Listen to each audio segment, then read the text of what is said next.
We here! Yes, sir! Hello, everybody, and welcome back to the 6ixYardBox podcast. You are listening to episode 83 of the program, where we're here for a three-man episode without Blake and Miles. This is the episode where we're previewing Champions League knockouts, analyzing City and Arsenal's downfall, and probably hearing a little bit more about Juventus than like all of our previous episodes combined, I think.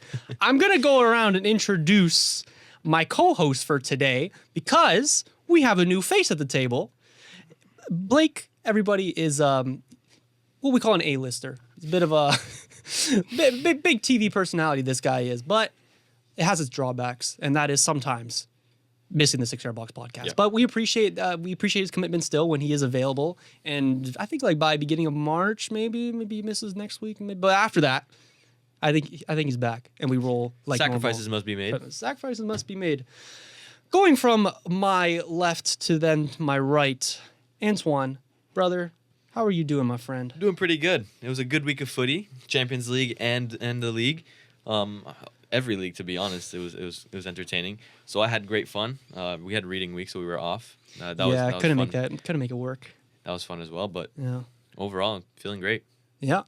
If you're listening to or watching our video, you'll cut to Antoine's cam and be like, who the fuck is this guy sitting next to him? Everybody, welcome to the pod. Naps. Yes. Thank you. Welcome, brother. How are you, my friend? I'm excited, man. I'm excited. First, give him like a little podcast. Introduction to yourself. Yeah. Yeah, so unfortunately, I am a Juventus fan right now. In a Roma kit. Not it works. Yeah. Not a good week for us Juve fans. Not a good week for Italian football in general, but I'm super excited to be here. Shout out Blake and Miles for both allowing me to come on, as well as you guys. Yes. So yeah, just super excited. Ready to share some Italian football ball knowledge. We've been missing on this pod. Yeah, a little dry on this pod, but he doesn't just have Italian knowledge. Of course. But it's giving us some flexibility. It'll be like a random weekend in Liga, and then this guy will text me randomly like, "Oh, PSG just bottled this chance," and I'm like, "Bro, why are you watching this game right now?"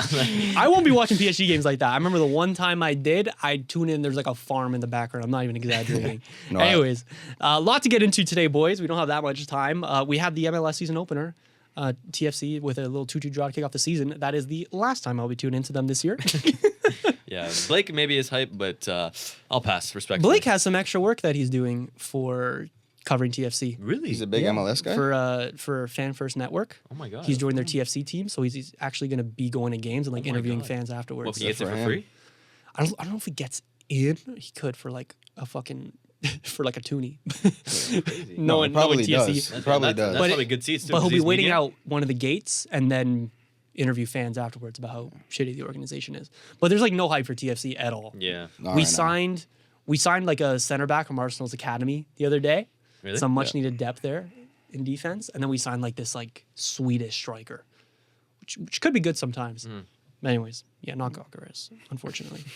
Also, it might not be Swede, it might be Danish. Anyways, talk to me about PSG a little bit. You had a big game against Lyon this week. Are we going straight into it? I think we go straight into it. Are we touching the Champions League first, or are we doing the league first? I should have shared the notion with you guys, but we're going Liga. Okay. And then we're going to Juve. You like starting Liga, I don't know. And then we're going to the big hitter game yesterday. Okay. Well, the game against Lyon had multiple implications, not just on the pitch, but off the pitch as well. Because previously in this season, there were Liga TV rights in France that weren't able to have been shared with the fans, and the owners of each club went on a meeting, and they all decided on which like platform to stream games. Jesus. And it was DAZN where they actually agreed. But the owner of Lyon and the owner of PSG, so Al Khelaifi and John Textor, they were both disagreeing on which platform it was supposed to be or it should have been. I think Al Khelaifi wanted DAZN because the overall profit margins were higher, and then obviously it's his money, right? And Texter wanted beIN Sports, I think it was, where the profit margins would have been a little lower, but they were able to broadcast a lot more games. So they had a little disagreement on like a Microsoft Teams, like on a Zoom, basically. Yeah, they had a disagreement on there, and it went from John Texter calling Al Khelaifi like all these names, and then Al Khelaifi striking back, calling him a cowboy, and in this game against PSG, it was in Lyon. John Texter pulls up to the game in a cowboy hat to like strike back and like like there was multiple implications in this game. Personal now, It was personal. It was personal. So John Texter pulls up in a cowboy hat. PSG do the job, convincing win. It's 3-2, but really Lyon. It was 2-0, then 3-1. It was 2-0, then 2-1, then 3-1, then 3-2 in the last minute. Okay. So Lyon only started waking up towards the end of the game, which it was too late at that point. But after the game, the PSG admin, they tweeted out in French. They said "Chapeau, messieurs." It was a picture of 3 PSG players. I think Hakimi, Dembele, and someone else. It said "Chapeau, messieurs," which directly translates to "hats off, gentlemen," meaning like directly hinting at the cowboy hat that John Texter was wearing and all the beef that was happening. So that was a cool little. I had no idea. Little storyline that. So that John game also Texter, had. he's American. He's American, yeah. He owns Lyon, and a lot of Lyon fans don't like him. Yeah. Are they still getting relegated? Is that still a thing? I kind of stopped looking at that, but They need to make a certain They need to amount? sell a certain amount of players this see. season, I see. or else they get automatic relegation. Is Turkey PSG bound? Cherki is big club bound. I'll tell you that. He's one of the most Juve exciting. bound. Juve bound? Yeah. He's one of the most exciting players in Ligue 1 this season for sure, and that's without a doubt. No, but I swear I was hearing that he might come to Juve or to Serie A. Really? Yeah. Serie A would be I think- it would be a good fit for him, I think. Yeah? Yeah, because if you go to PSG, you stay in the same league and you'll face the same competition, sure, but you'll also have that Champions League football. You can also get that Champions League football in a different league like Serie A, where you're familiarized with a completely different style of football. I think that would help him out really well, just to like improve his game as a whole and the player that he can Attacking become. midfielder, right? Yeah, he's like a right winger / attacking midfielder. Very versatile. Very versatile. Mm. Yeah, but the game itself, it was a good game. PSG continue to dominate almost every single Still team. in form? Pretty much every single team they play. Yeah. Very informed team right now. PSG. I'm very happy. Kvaratskhelia had his best game under PSG colors. Mm. I thought he was the man of the match. I think he won man of the match. Provided an assist to Dembele. Overall, very good. Gonzalo Ramos, I will say, he doesn't start for the club, but every single time he comes off the bench, something positive happens with him. He doesn't fit into the initial front three that Luis Enrique has set in stone for this team, which is Dembele false 9 and Barcola and Doué, or another Kvaratskhelia or winger, or even Lee Kang-in sometimes. He doesn't fit into that because he's like an out-and-out poacher. But whenever he comes off the bench, he does great things. For example, in this game, on the third goal, he provides a great pass to Lee Kang-in before ultimately Lee Kang-in assists Hakimi for his second goal. It was great. So literally overall right now, I'm ecstatic with my team. There's nothing to say apart from bring Liverpool on, because I think this is the perfect time we can play them. And yeah. Hey, we go get into our Champions League brackets too, man. Yes, sir. But tell me a bit about the Brest tie. The drubbing. The 10-0. Yeah, Can we talk about what you said before that tie? God, this is a tough one. This is a tough one. It was a trap game. I'm telling you. I was like, I asked him, both teams to score? You think Brest is gonna score? This guy's a big betting man, so he asked me before the game. He's like, both teams to score. I was like, yeah, there's a good chance. There's a good chance. Hey, if you look at the previous performances that PSG have put up against Brest, there was 5-2 literally a month ago, and it's 7 goals in one game, both teams scoring like that. I'm telling you, I thought that it was going to be very difficult, not very difficult, but I thought it wasn't going to be easy. Like a I guess the Champions League lights were a little too bright for Brest, and I mean it's the first time they've ever played in this tournament and gone this far. They've going this far right away. It's kind of crazy, right? You beat them 7-0 in their home stadium. No, right? in our stadium. In we our beat stadium? them 3-0 away and then 7-0 at home. Slaughtering. Yeah. No, you're really hitting your stride right now. Yeah, which we is are. good, because I think that's like a big theme across Europe. There's a lot of teams that's really hitting their stride as we get into like the knockout stages. And I think this season it's even better because if you look at previous PSG seasons, we start off very well and we'll do very well in Champions League group stages, but then slowly we start regressing and regressing and regressing. And when it matters the most and when the games are have the highest stakes they've ever had, it's Champions League semifinals, Champions League finals in 2020, then that's when we start crumbling.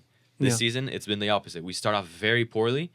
Remember, PSG 22nd in the league phase or something like that, up until the last 2 match days, and then slowly but surely, beat Man City, beat Stuttgart. Now we beat Brest 10-0. Like, it's... I would much prefer starting bad and doing good at the end, because that's when the games matter more, than doing good at the beginning and then regress towards the end. And that's what we're doing this season. So I'm very happy. Big up. Yes. Big up. Always. Hey, from your team to Nap's team, let's talk about Juventus a little bit, man. I don't think we've ever not hit Premier League in the first 2 games that we talk about on the pod. But hey, this is what happens when Blake's not here, isn't it? That's crazy. I know. No more Arsenal glaze? Well, we're gonna fucking get into Arsenal, aren't we? No, but Juve this weekend, they had to show some kind of bounce back game after what happened against PSV. Yeah. With our, I want to say our best defender for the past 4 games. Ronaldo Vega has been very solid for us. Very, very solid for us coming over from Chelsea. But and he's not even a center back either, right? No, DM. He's a center He's back. a true DM. Yeah, he's a defensive mid. And he comes over to Juve, plays center back, solid for 4 games, gets injured in 12th minute against PSV. We go on to play I don't know if it was 3-back, 4-back with Lloyd Kelly, Gatti, and Weah, or with Cambiaso, whoever it was. Just in shambles. We were in shambles. Lost that game pretty quickly after the Vega injury. Mm-hmm. I think they dominated the possession, at least 65-35 or 60-40, which there's no coming back from that. But we go to this weekend and we play a bottom 5 team in Cagliari, and we win 1-0. Dusan, I should say, scores our only goal. RKM does not start for us this game, even though he's been our best player. That's the one thing with Thiago Motta's tactics specifically in his lineups. I feel like every single week it's different, and it's never... Like, you look at, for example, Arsenal or even United as of late, it's pretty... Consistent, and every player almost starts every single week. For Juve and Thiago Motta, it's very every versatile, game very is a different lineup. How do you feel about that? No, I don't like it at all. I'm on Motta out right now. Motta out? That's insane Right now. to me, See, bro. yeah, that's fucking insane. I don't know bro. what these... Okay, so first off, the transfers that we brought in this season have been... A1, first of all. Like, on paper, if you look at... A1, I mean... Look, we did our gradings. Remember when we did Douglas our grading? Luiz, Coop Miners. No, but from what the potential was before... At the time? At the time, before the games were played. Yeah. Coop Miners, one of the top scoring midfielders in Serie A. Yeah. Douglas Luiz, one of the best performance defensive midfielders. And brought Alicia Lehmann. In the Premier League. And brought in Alicia Lehmann. They did bring in Alicia Big Lehmann. for marketing. Yeah. Who else did you guys sign? Thuram. Kefren Thuram, one of the most promising center mids in Liga. And he's done very well. And then... Chico Conceição. Yeah. And Conceição as well. On loan, I think... Well, we're going to buy him. It's not even a question. He's been probably our best winger. Stats-wise, I think Yildiz still has him in that, but he's been unbelievable for us, man. On the ball, his dribbling. He's not afraid to shoot the ball. I think him and Yildiz are both not afraid to shoot the ball. Vlahovic, that guy does nothing good with the ball, to be honest. Absolutely nothing. As a 9? He's afraid to shoot the ball. Absolutely nothing good with the ball. The only time he plays good is when he's at the penalty spot. Besides that, useless. Kolomuani, who we just brought in from loan from your team, has been our overall best player the past... Looks like it, yeah. The past, 5 games? 5 games. Even though he didn't start last game. I guess against a bottom 5 team, you could give him some rest. I think next week we play, or this upcoming weekend we play Fiorentina, which is 5 or 6v4. I think we're 4th, they're 6th, which is a very big game because I think we're only 5 points ahead of them right now, and so if we could get that gap to 8, that'd be huge. But secure top 4? Yeah, we need it. We need to. I don't know. It's just crazy to me how a decade ago, a decade ago, you have Chiellini, you have Bonucci, you have Barzagli, you have all these top defenders, and now you have to content yourself with Lloyd Kelly, with Renato Vega, sure. He's been playing decent, but you have to content yourself with Lloyd Kelly, with Gatti, with Cambiaso's good. He's good. Very good, very good. With Weah at Timothy Weah at right back. Yeah. The level has just the level has gone down. I mean, we know that. It's gone down. But it's gone up from like a year or 2 ago. 2 years ago, I think, was probably the worst season we've had in the past 20 years. I'm not going to lie, the past 20 years. But when we were growing up, we were always in title contention. Yes. Yeah, bro, you won the league, 9 years in a row? In a row, yeah. Not title contention, bro. You were fucking... Yeah, we were winning. Yeah. And then we signed Ronaldo. And then after that 2018 Ronaldo season, everything just started But going. how did it just completely collapsed. fall off a cliff. Yeah, it didn't even, yeah, it just collapsed completely. I want to say that was kind of with our Kind of once Dybala started getting injured, kind of started falling off a little bit. Dybala wasn't consistently playing, and then Yeah. Bonucci and Chiellini both retiring, Yeah. and then basically all our star power just left. So the Juve academy is not that No, great, or no. no? We thought Fagioli was going to be our next superstar. Oh, Miretti was going to be our Fagioli. next superstar. Rovella, next superstar. Where are they all now? Fagioli's on the bench. Miretti, I think he's on loan somewhere. Barely plays. Rovella's playing for Monza right now. I think he played for Lazio. He went to Lazio, but he's playing for Monza. And yeah, our whole youth core is really just not performing right now, not at the level that we need it to be at. Fair. But McKennie's been very, very good for us this year, and unfortunately Locatelli, because I don't really like him too much. I don't think he's that good, but See, bro, you gotta explain these to me. Give me the case for Malta. Why Malta out? That's the one like I I don't was saying, understand. like I was telling Antoine before, but he thinks he's playing like chess against these other managers that he's going up against. He's like maybe playing like Jenga or something, and everything just falls apart during the game. It's unbelievable how many changes he makes from game to game. It's crazy. Thuram's been playing so well for us, and then I think he started the first leg against PSV, and we won that game. And then second leg, he comes on in the 88th minute, and look what happens that game. Yeah. He's been probably our best midfielder after Locatelli. The best way I could describe Thiago Motta is Gareth Southgate for England in terms of the players that he plays and the players that he puts on Yep. the starting Really? 11. Actually, Because he doesn't play his best players most of the time. You see Kefren Turan been balling out, doesn't play him in his most important sitting game of on the the season. bench for 70 minutes, both games against PSV, maybe even longer, maybe 80 minutes, to watch Nico Gonzalez go out there and dribble to nobody. The whole game, dribble to absolute nobody. I don't know what he's doing. So, do you not like trust the project? Do you not trust the process? Do you not wait it out, wait for him to like find the best system and the best players? Because it's only been 6 It's- months. Yeah, literally, bro. Malta was that's kind of a little bit of a stretch, but but No, I it's think clipped. also It's clipped. We're It's using clipped. it. I also think when he gets Bremer and Kalulu both back, I think we have more of a stable like defense. Yeah. And Kalulu It is true that the injuries have made you guys significantly worse this season. exactly And have hindered your performances. Bremer is not only our best defender, he's our best player. And then Kalulu was playing very, very solid at fullback, actually. He was playing the right side, where Weah's Weah's playing now right now. And he was playing very solid with, I guess, Gatti would probably play beside Bremer. Or sometimes Kalulu would play in the central. And we have Savona, too, I guess, who's a 6'4" fullback. He is massive. When I tell you, when he's out there, he's way slower than any winger. Way slower. It's not even close. He gets burned a lot, but his tackles are pretty good. I'll give that to him. But yeah, overall, not an impressive weekend. Not impressive week. Not impressive week. Yeah. Not just for you, for Italian soccer in general, but I know. or Italian footy in general. My bad. Italian. That's the American in me or the Canadian. But yeah, no, not a good week for us at all. You had Milan go out. You had Atalanta Atalanta go out. Atalanta Juve go out. Atalanta got pumped Yeah. by Bruges. It wasn't even close. Bruges has been on good form. Yes. I don't think it's as bad as you're making it out to be, but still, I understand where you're coming from. Atalanta was what 10th, and they finished 10th in the group stage. Yeah, they were. Yeah, I think they were 10th in the group They stage. tied Barca. Tied Barca, tied Arsenal. Yeah. They lost to Real 3-2. Yeah. Yeah, Put up a great performance Juve against to Feyenoord Real. is really bad. After taking Milan. Santiago Jimenez too. Yep. And Literally he scored Took their in the best player. first minute. Yeah. He scored in the first minute. That's tough. Sellied on them. He didn't do no like He didn't do he didn't that. hold Respect. back. Yeah, No, no, no respect. He respect. didn't hold back. And then Game is back. yeah. game is Game back. is so back. And then Teo Hernandez takes a nice diving red. Oh yeah, that was crazy. Yeah. I didn't Diving see red. that, but Yeah.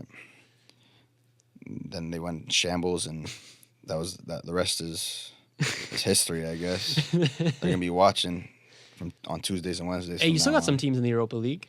You got some good teams in the Europa League, bro. Yeah, man. Patting the Roma badge as a UA That's fan is crazy to me, but okay. I should be patting the back of my jersey. Yeah, fair enough. That's my guy. La Bro, we're Gioia. gonna have a Malta out clip with him in a I Roma know, kit. Like, well, why is this guy saying we? He has a Roma kid on. Right? No, but yeah, Lazio. They finished first, right? Lazio, yeah. Yeah, first in Yeah. Europa League group stage. They've been unbelievable in Europe so far this season. And then Roma beat Porto 3-2. Thriller, eh? Yeah. Yeah, thriller. Dybala, La Joya, man. It's all one word, 2 words. 2 words. Yeah, 2 words. But that's basically the only reason why they are through to the next round. And now they play. I haven't even I'm looked at actually the not Europa sure League who they play, No idea. but I think it is a very winnable matchup for them. Hey, big up. Big up. I want to say it's either a team from a Dutch team or a Spanish. Oh, they might have got Sociedad. Maybe. Athletic Club. Damn. Oh, yeah, Oh, there shit. it One is. of the, It is one a of the- Spanish one of the team. better teams. That's a Europa League powerhouse Yeah. right there. Wow. You know they're not even in the top 5 favorite to win the Europa League. That's crazy. Yeah. They might be my favorite. You think? About? After Lyon. Nico Williams. Perchance. Well, He's been snoozing this year. Yeah, not gonna over lie. 11. Don't forget. Yeah, Yeah, you had him in Blake's it? pick. Blake had him in there. That's Blake a good. Adams. That's a very good that's a pick. great actually. pick. Yeah? Great pick. Do you have This any honorary season, picks you've been thinking of? Overrated at 11. Honorary picks.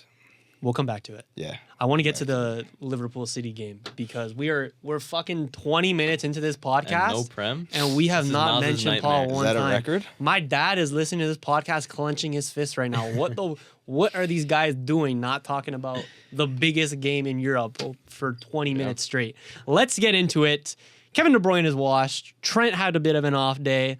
If Liverpool don't sign Salah, then I don't know what they're doing. And the Premier League season is just about wrapped up. It is. It's very wrapped up now. Yeah. I think if you blow an 11-point lead, then there's genuinely something wrong with the players, or even the club in and of itself. I think Opta has Liverpool at like a 96% chance now. It was 85% going into the weekend, and now it's at 96. 96. Yeah, no So, chance they lose this. Yeah, No chance. wrapped. It is wrapped up. Totally. The thing that I think nobody's talking about is if you asked 90% of people at the start of the season who they thought was going to win the league, they'd say City. The other 10% would have said Arsenal. No one said Liverpool. Nobody had Liverpool, bro. Even the Opta chart I was just telling you about, they do a preseason prediction, obviously, and they had Liverpool a 5% chance. Wow. 1 in 20 they That's were going to win it. And now, like, they haven't even made it look tough, bro. From game fucking 1, they've been by far and away the best team in the Prem, and it's not going to be surprised when they're... The only people that were saying that Liverpool were going to win the league were deluded Liverpool fans. Yeah. And everybody was calling them crazy. Yeah. Scousers. Bro, Mo Salah was washed, basically a ticking time bomb to Saudi Arabia, right? Trent was flirting with Madrid. That midfield was unproven. Arne Slot, we didn't know how he was going to turn out. And they just kind of ended the season pretty rocky under Jurgen Klopp. And fucking hell. Slot. Crazy. The slot effect. And bro, I'm a It's United real. fan. I'm the last person to want to give Liverpool credit, but credit where credit is due, man. They are... No, you want them to win the league, so you'll give them credit. A lot of credit, actually. How upset am I that Arsenal is bottling the league? Oh. A little bit upset that Blake is not here to talk about it. Yes, that's the only reason I'm upset. So convenient that he's not here for this episode. I'm just saying. But no, he had these plans for like a week ago. So unfortunately, this was never going to happen. But yeah, let's dive a little bit into City because I want to dissect the downfall a little bit because there's some bright sparks. I thought Kusanov was looking pretty good. Mention Kusanov. Kusanov looked good. Doku didn't look bad in that game. If there's one bright spot in City's like whole team right now, it's Kusanov. Yeah, It's Kusanov. He was one of the only players that showed heart with Jeremy Doku in that Liverpool game. yeah, genuinely. And the rise that his career is on from Uzbekistan to Lens and now Manchester City in less than 2 years, in less than 1 year, I think. It's crazy, and he's still putting up crazy levels. I remember everyone was clowning him after his first debut, which fair enough, it wasn't a great debut. Oh, but man, tore you're it getting put in the deep end right away after being in a new country where you don't even speak the language for less than 48 hours. Yeah, it's You're valid. you're bound to have 1 or 2 bad performances in there. He's had 1 bad performance, and the rest of his performances this season under City so far have been, I want to say, excellent. He pocketed Vinny. He pocketed Vinny. He pocketed whoever he played against Liverpool. His main, Diaz? was it Diaz? Yeah, he pocketed Diaz too. Yeah. He's been very solid. I agree. This season under City. Between Kusanov, oh my God, what's his name? Marmouche. We don't know how Vitor Reich is really going to turn out. We don't really know how Nico Gonzalez is going to turn out, but probably pretty well. These are like moves that are facilitating the rebuild for Man City. So they're having an offseason right now But probably next season, these guys are going to mature. They're going to step up a level, and they're probably going to be back. As unfortunate as it is to say that, my problem with City, they should have been doing this like a year or two ago, man. They have not fucking been building towards the future for the past couple of years. They made so many mistakes in letting go of like the up and coming youth players that should have been integrated more, i.e. Palmer. There's so many. If you look at the academy players that City have had, so many. there bro. are so many. Even, like Lavia as well. Romeo Lavio's in there. Jaden Sancho's in there. Yeah.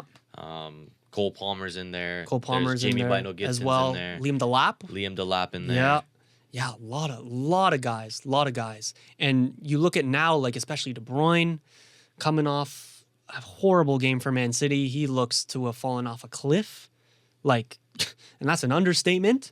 And you have Kovacic coming on to replace him. That's not good enough, dude. That's not good enough. And the players that they're bringing in now this January, yeah, that's good. Of course, he fucking spent $200 million in the January transfer window, you bastards. But you should have done that like last year, dude. You should have done that last year. You should have brought in like Ederson last year or something, just to shore up the midfield for when this De Bruyne downfall inevitably happened. So that's my one problem with City. But to see them this bad, they could take it. There's also some very questionable decisions from Pep Guardiola as of late, I will say. Yeah, I don't know how his mindset is right now. Yeah, definitely not the highest with the Yeah. divorce. Yeah. You think his job's at risk? That's a good question. I 100 times more likely that he steps down, has a conversation with the guys at the top saying, lads, I can't do this anymore.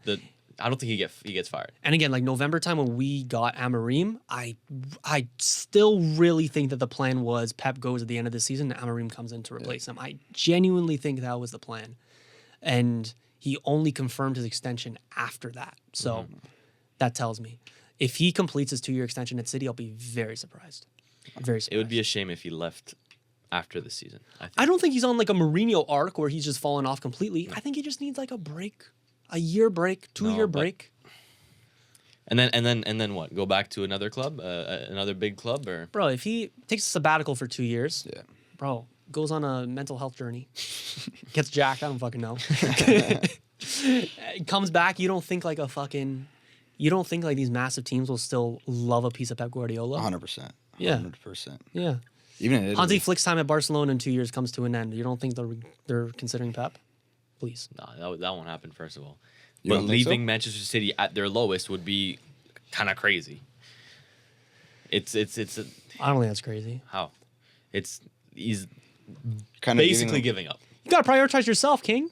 You gotta Yes. if you look at he's it given from so that much to that club. If he wants, anytime he steps out, you cannot hate on him for it. Okay, yes, but I'm saying at this particular moment where City's at its worst and he's brought them to this point, yes, he's won so many things with them, absolutely. But if he leaves right now and puts whoever is the next person in line in that situation, I think that's kind of shitty. Yeah, but like my point being is that like a fresh face in Pep's seat could actually be, not a detriment to City, but actually a little bit of an improvement. Sure.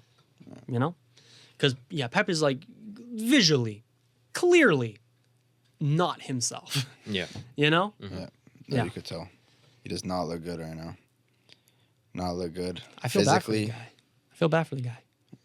I think. It's a Man U fan saying this. A Manchester United fan saying this. Listen, bro, I'll feel bad for fucking humans when I need to feel bad for them, because that's just like, I don't know, I be guess. nice. Rumor has it that his wife was getting a little bit sick of England and had the impression that they were going to move out of England at the end of the season. That's a rumor I heard. I don't know how true that is. They also confirmed the divorce right after he signed the extension. there's So that's crazy. I'm just, Signs the extension, goes home, and his wife is gone. Yeah. There's no you're leaves. fucking kidding me. Papers are on the table, everything ready for him Oh to my sign. God. Two Just signed an big extension. contracts signed that day. Yeah, Yeah. too big. Contract. Yeah. But his decisions have been poor lately, and I think the most notable poor decision that he's made this season was in the first leg against Manchester City, not starting Omar Marmoush after bringing him in for how much was it? It's like 60 mil? 60 mil? 62. 62 mil? Oh, and never mind. That was market value. They paid above market value. They paid 75. Yeah, bringing him in for 75 million euros. He's the one player in your squad without that mentality where you've chained many losses in a row. He's a player who's firing off all cylinders this season. He's not held back by the losses that City have endured for the past however many months. And you don't start him. You play him for 3 minutes against Real Madrid where you need goals. Crazy. Yeah. It doesn't make sense to me. Would he have started over Foden, you think? I think he should have been up front too with Holland because a couple days later, you see him scoring a hat-trick against Newcastle where that partnership with Holland was impeccable. That was the first half hat-trick? Was it? Yeah, it was. Yeah, first half. 35 minutes maybe. Something like that. I think that was his first career hat trick. First career hat-trick too. Yeah. Damn. All right. Let's talk about Liverpool a little bit more. I don't love glazing them, but Yeah, we should. Yes, you do. We should. You should just admit it. At that I point. don't like Yes, you glazing them, do. dude. I don't. Of course, I don't like glazing them. But when credit where credit is due, at some point you got to hold your hands up and just recognize greatness. boys. Credit to my rivals, All right. guys. Mo Salah is having the best Premier League season of all time already, and there's 12 games to go. Unreal. I think he could tear his ACL tomorrow, miss the rest of the season. This is still the best Prem season of all time. I'm holding you to that. Best Premier League season of all time regarding in terms of goals and assists. It's Thierry Henry 02-03 with 44. Mo Salah this season is on 41, and there's still more than 10 games left to play. Is there 10 games? Insane. 11. There's still more than 10 games left to play. I think he has more goals than any player on Man U has goals and assists combined. Yeah. Right? Oh yeah. Yeah. Oh my god. Because ours is like It's 11 or ours 12 is with nothing. Bruno. Yeah. Ours is nothing. Yeah. Oh my Like goodness. I saw like a stat. It was like United lost Amad Diallo, which we need to talk about as well. United lost Amad Diallo. He was their highest scoring player away from home on 3 goals. It was like you scored that all in one game. It's like, oh brother. So yes, on par for the best Premier League season of all time. Not there yet, but he's don't gonna think get so? there. No. By No. having 41 in this Unreal little amount of 203? games. Clears. This Ronaldo. little amount. Maybe? Ronaldo's up there too. Ronaldo's What up there was the best that we've ever seen? Like in That we've our ever seen? era. I'm thinking Hazard 18-19. A lot of people are gonna not mention this because it might be a little recency bias. Holland last I year. was going to say, yeah. Year before. you Yeah, mean. so, yeah, Holland 2 2 years years ago. ago. Yeah, you're probably right. Broke all kinds of records. Should have won the Ballon d'Or. What do you have, like 4 hat tricks? No, we had way more than 4. 5? I just feel like he had way more Yeah, I than 4 think hat he might have tricks. been pushing No 6, way. 7. Yeah. That's crazy. He scored. I remember his first Where's couple him? games. City, he scored like 3 hat tricks in a row. Yes, it was 3 hat. That record. There was a record. It was like 3 hat tricks in the fewest amount of games And Yeah. in the Premier League. and just Prem, not including Champions League? No, in the Prem. Because Yeah. I think he scored, 4 against Leipzig? Something like that. It Or was something- 5. No, it was something stupid. He had 5 against someone. Won a treble. How the fuck did he not win Ballon d'Or, guys? How the fuck Because did he Messi not win won, Ballon d'Or? Because Messi carried his team. to Because the most Messi won because Messi 6 games, lost to Saudi Arabia, Yeah, and because Messi carried his team to the most prestigious award in football. That's simple. and what else? And had a deep run with PSG A in deep the Champions run. League. Yeah, Decent run, yeah. decent little run. What? I can't believe this, bro. I cannot believe this, bro. You know it as well. Like I don't know. No. We're talking about. He had a good 7 games and just Every time there's a World Cup winner wins the Ballon d'Or. Or even an international tournament for that matter. Rodri this year. Yeah. Modric 2018. Yeah, but Come on. sometimes it's taking too much into consideration, and we know that. Were you saying that Roger deserved it or no? I was saying that I didn't mind it. A lot of people were saying that Vinny deserved it, despite no Euros, Copa America, etc. Because I think he deserved it. Won the Champions League. He was a great player for Real Madrid. I think in 2018, this is non-Portuguese bias. I thought Ronaldo should have won the Ballon d'Or instead of Modric. Griezmann's ahead of Ronaldo that year. You think so? Okay, With that World Cup? let's relax. Yes. But then even then I would have understood because he fucking won the World Cup and had a great season with Atleti outside of that. I digress. Salah We're Ballon not d'Or. doing the Ballon d'Or talk. No. Salah This Ballon is- d'Or this year. Is that what we're Yes, saying? yes, yes. 100%. 100%. Should have it. Should have it sealed. 100%. What if Barca win No. Champions The- League and Rafinha goes crazy? The only person that can catch up to Salah is Mbappe. Mbappe. Yes. This season? Yeah, I guess so. Yeah. I guess so. He's on a generational tear right now. Yeah. Ever since the New You Year's know hit, what? Yeah. He's on a generational tear. If Madrid win the Champions League again and he's top goal scorer of that tournament, I don't even think it matters that Salah's top goal scorer of Premier League with a 50-plus goal assist season. I think Mbappe still seals it. Yeah, you're probably right. Okay, let's get on to Real Madrid. And speaking of Manchester City, we need to get into the 6-3 tie, where Real Madrid completely dismantled Manchester City at the Bernabeu. Mbappe hat trick, cementing he's probably the GOAT transfer this season. Sorry about that. Yes, now you say it. Yeah. Are you tapped in with the lore? I've been watching them. We ranked transfers. We did a tier list, a transfer tier list, and this guy over here, this absolute clown, Stinker. he put Mbappe Okay, in context. No. He put Mbappe in what was it? Technically C tier. I put him in We Not Here. We Yeah, Not so Here? C tier. C tier. Yeah. I put like He's the best 12 player. guys ahead of him. The 'cause best there's player in 6 the each. world is. I think he's the best player I've watched in the past 4 years, and I don't think it's even close. Yeah, I don't think agree. anybody's close. I agree. Yeah. Who else would there be? Salah, Holland. Holland, maybe.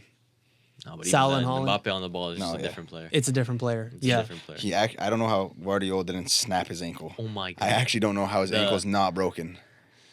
He sent Bro, him. that's insane. He We're like- sent him. He looked at him. He's like, "Yo, bro, did I really do that to you?" I actually thought when you watch it in slow motion, his ankle literally Yeah. like I know. It twists. Yeah, no, his ankle literally There you go. it looked like it snapped, but it didn't snap. I guess. Luckily for him, that was like Messi, bro. That was giving me Messi flashbacks of the World Cup. Messi flashbacks. There you go. Yeah. But yeah, no, Mbappe is the best player I've ever watched In the past 4 years. in the past In 4 the years. best way. Yeah. That's- Yeah, well, Past 4 yeah. years. Messi Ronaldo era, we're cutting it off there. Yeah, yeah. Yeah. I completely agree. I think he's had more like inconsistencies. Like the lows for Mbappe are way lower than some other players. Mm-hmm. And when we made the tier list, okay, bro, this is the fucking context. That's It yours. was like he had not started the generational run. No? Right? He had like after I swear right after that podcast, he went fucking nuclear. But before that, it was more drama, it was less results, and it The only wasn't reason that looking you as good. said that is because of the drama that was surrounding him. That's fucking context. That's, And- that's and context once- that is needed. And once he talked about it on public record and did an interview addressing everything, he went on a generational tear. But this just And because now I hold my hands He's up. still on because it. the standards that he had set in PSG weren't. That's why. Just because he wasn't That's matching why. the standards he set at PSG didn't mean that he was playing poorly. That's why. If he had no expectations going into Real Madrid, then I would have ranked him higher because he was still doing like okay, but He was doing good. he was doing Let's good. not do okay. Yeah, he was doing good. But with the expectations, it was not to the level that we expected of Mbappe at that point. Since then, he's fucking crushed those expectations, and that's why he's a GOAT transfer now. yes, let's hit this tie. Let's hit this tie a little bit. Yeah, Man City, I mean, we talked about their weaknesses earlier, but let's talk about Real Madrid. I think they are really hitting their stride, boys, dismantling some good teams. And this is the Real Madrid that we feared last year when we found out Mbappe was going there.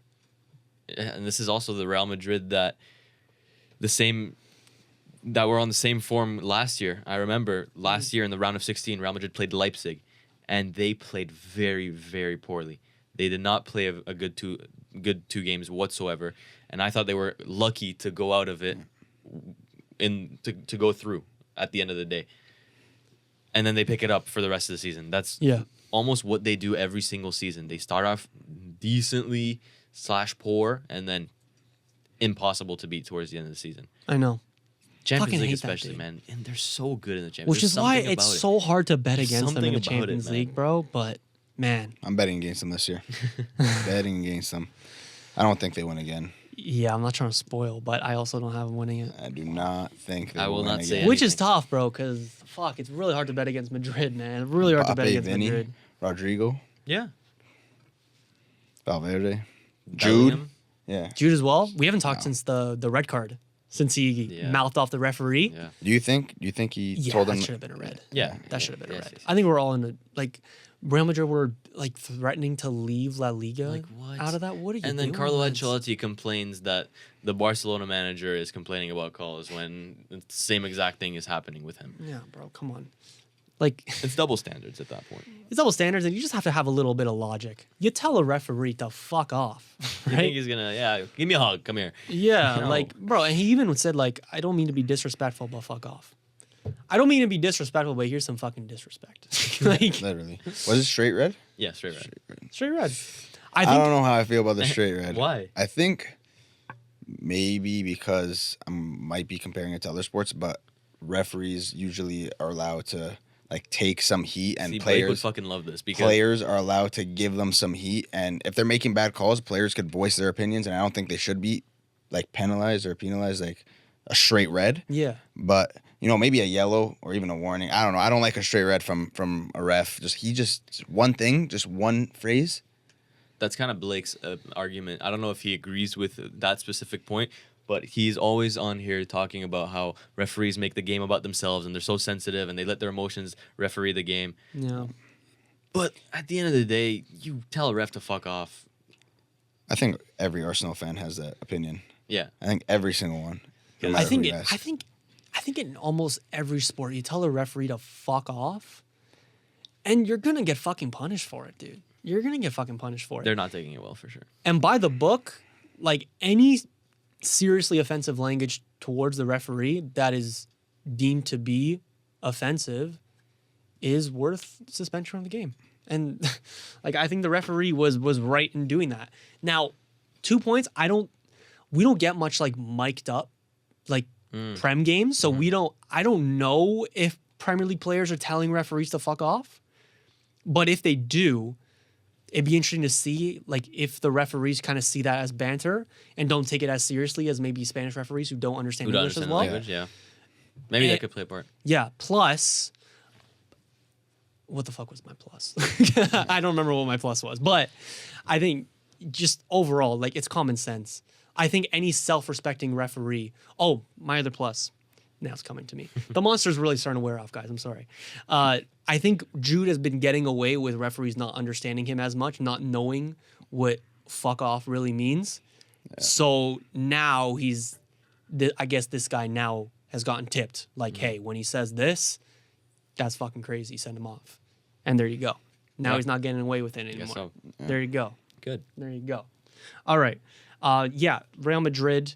Anything else to say No. about not him, really? In the been- Champions League, not really. It's a little outdated now. They beat Girona 2-0 at the weekend. Modric scored a was banger. Absolutely. banger. Overrated, though. screamer. Overrated though. Overrated, though. You put him in his No way. No way. No way. There's no possible way. bro. That is the best midfielder of our generation, and it's not even close. I agree. And I agree. so what? Is So what's the overrated? overratedness? Yeah. Because I don't think he's... Because he's not good anymore. Because he's I think 39. people associate his past self with his present self too much, but his present self isn't really up to par to be on Real Madrid. a fair point. I know he's a sub and he doesn't really play that many minutes, though he started this game and scored a nice little goal. Very nice goal. I think overall, at this current state in his career, he's not Real Madrid quality. Yeah. And him scoring a long shot like he's always been able to do throughout his entire career does not change that opinion of mine. Am I proud and am I standing by that opinion that much? No. I won't die on this hill. Because he didn't make a clip. I won't die on this hill. And you know what else bothers me? The Messi. I was never going to clip that one. No? I was never going to clip because I never explained it. I never explained did it. you not? Yeah, you did. I never. You said, no, I you never tune into explained one it. MLS game, they'll have you think this is prime 2012 Messi. That's all I said. 10 seconds. Yeah, well, we could have bundled it with other ones. It's a good clip farm right there. It's not a good clip farm because I wasn't proud of that clip. When I was making my list, I may have gone like You skipped over Messi.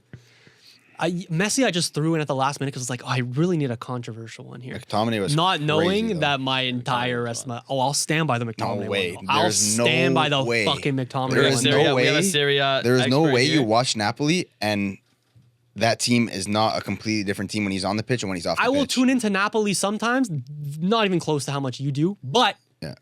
I know Scott McTominay, all right? And no amount of good fault mob ratings and nice highlights I see of Scott McTominay will change my overall opinion about how his play is because I have been watching him every single game since like 2018. And I know how he plays, and I know he didn't change overnight going to Italy. He's not a technically profound player. He's never been, as you probably know that. But Yeah. he is a workhorse. Him working under Conte, he is a workhorse. He's a machine out there. Machine. And him and Anguissa are really holding down that midfield, and that's why they're at the top. Lobotka Or they're is Yeah, nice too. that's the good And part of Lobotka, McTominay, yeah. to be fair. That's why they're fighting for the Scudetto this year. If he so. came into United's midfield, would he be our best midfielder? I don't think so, just because the system you guys play is very It different does from not suit him. Yeah. from what Napoli plays.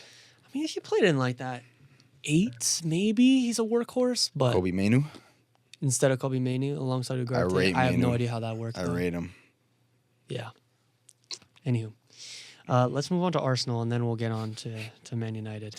Let's move on to Arsenal, Let's Blake. hear Let's this. move on to Arsenal. Arsenal 0, West Ham 1. Embarrassment at the Emirates as the title race is just about over. I remember Arsenal fans before this weekend saying, and I quote, Robbie. you know exactly where I'm going with this. If they beat West Ham and Liverpool lost to Man City, the league was in Arsenal's hands. And mathematically, that would have made sense because Liverpool and Arsenal would have had to play each other. And if Arsenal won that game, they would have been ahead of Liverpool. And technically, at that point, the league would be in their hands. They missed a very crucial fact in that, though, and this is Arsenal we're talking about. And that every single time they've had a smither of the league in their hands, they've fucking thrown it away. And I don't blame it that much with all the injuries that they've had and all this and that. But at the end of the day, even if I think even if they've had a healthy squad, they would not give a run to this Liverpool team.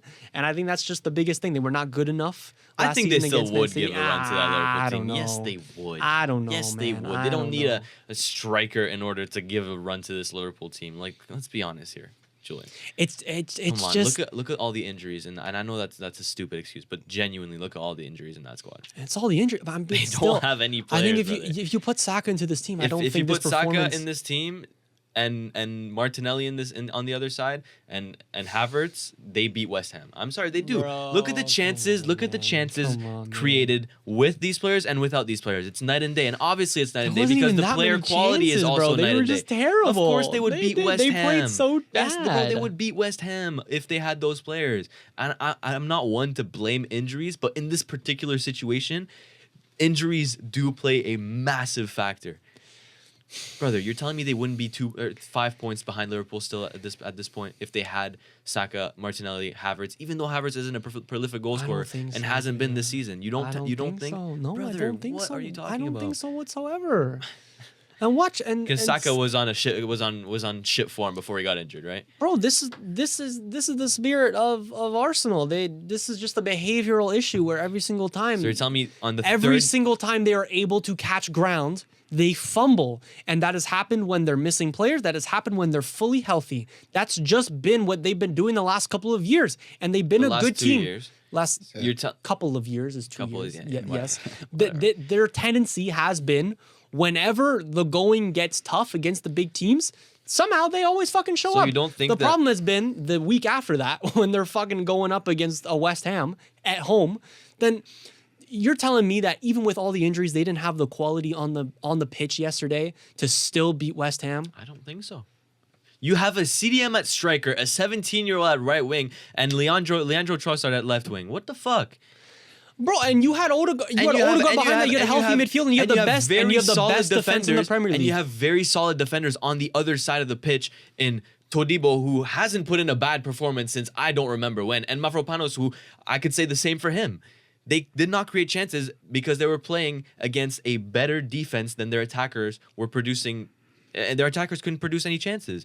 It's that simple. You're telling me from the experience that they've gained in the last 2 seasons, bottling the Premier League twice, that they wouldn't be in the running this season? Sure, maybe they wouldn't have won it, but they would still be at least 3 to 6 points behind Liverpool. They wouldn't be 11 points right now. The injuries have something to do with this position in the league table and their deficit in points towards Liverpool. I don't think so. Yes, it absolutely does. You're blind if you don't realize that. Well, because Saka, Havertz, Martinelli front three wouldn't, or even Trossard front three. These games where the wouldn't entire team is just create putting more up a bad chances. performance. I don't think inserting one good player into that lineup is going to solve all of their issues. Yes, it would, because then Marino gets to drop back and act as a backup option to Declan Rice and Thomas Partey as a super sub, or even as starters in where one of the other two can act as super subs, and you have the midfield three of Partey, Odegaard, and Rice. You have the front three of Saka, Martinelli, Havertz. That 6 there have created so many chances within the last 2 years for Arsenal. they would end up converting a couple against West Ham and against these lower level teams. All right. You do have a point. And yes, they would be marginally closer to Liverpool if they I think they would hold Liverpool if they to have the more title. injuries. But I think they would. I think end result, I don't think it would change. And I don't think it'd be that close, bro. I don't think Bro, it would be closer than you think. It wouldn't be 11 points clear. Yeah. It wouldn't be. What if Rodri was never injured? Then that's a whole different Yes, conversation. Then absolutely. maybe they fall down to third. I don't know. You Sure, know? absolutely. That's all it is. I told you, I'm not a fan of the The if buts and maybes. if buts and maybes club, and yeah. the injuries excuses. But in this situation, you truly have to take that into account. You do. The history books won't remember it, but No, they won't. fair enough. No. But I want to make one thing clear that Arsenal would not win the Premier League this season, no matter their health. We know that, bro. Arteta. I'm not so convinced with that. Arteta bottle job. Arteta ball job? 100%. This is the take I fucking like. Like what? Past couple years, same years? thing. Past 2 years, can't win a trophy. Oh God, would Or you I be guess- Arteta out? Would you be Arteta Would out? you be Arteta right now? I don't know. I'm trying to think what my Arsenal friends Mm-hmm. would say. I think they are on the Arteta out train. You're on the Arteta out train? I think so. they're not I think some are like They're not real footy fans. not blaming him. Some are blaming him, but who knows? It's Arsenal fans. They're all delusional at the end of the day. Shut up, Blake. Speaking of, we do have a message from Blake. I got a text today saying he sent us a tweet, and that tweet is a screenshot of a YouTube comment, and he said, "Boys, you have to read this out along with my own personal statement. I'll get to that in a second." But this was a fan comment on a Sky Sports video. The most random thing. But it says, "Listen, I say this because I love Arsenal and I'm an Arsenal fan. I really hope Liverpool beat Man City today." This is obviously before the game. "If they don't, I'll just keep giving hope to Arsenal fans, only for the players to let fans down like they did yesterday. Win it today, Liverpool. Be 11 points clear, so Arsenal fans don't have to suffer any longer for this season. Our players don't want it enough. Finish it." And then Blake said alongside that, "Congrats, Liverpool, on winning the league. You have completely deserved it." End quote. I actually don't mind that quote because they really look like they did not want to win the league against West Ham. That's what I'm saying, bro. They look like they did not want to win it at all. I don't know how you see Liverpool drop 2 points against Villa and then you go out there and have that performance. If you really want to win the league, there's no Yes, way bro. those players go out there and play like that. There is no way at all. Yes. But- Oh my God. And yes. Thank you, Naps. That's what happened. I W guess, so. co-host. See, Blake needs to come back here because Oh, the screaming This is not- matches. this is Oh, not- it would be great. this is It would be nonsense. great. to say that as an Arsenal fan that you want City to win the league because you think that somehow you think that the league is over, which it is, but to say that you want the Liverpool league to to be keep wrapped up winning. sooner rather than later because you don't want the hope. Come on, that's Come on, that's brother. fucking bullshit. Come on, brother. That's bullshit, bro. Yeah. I mean, hey, shout out to Liverpool, man. They're having a fantastic year. And I just don't think Arsenal are good enough.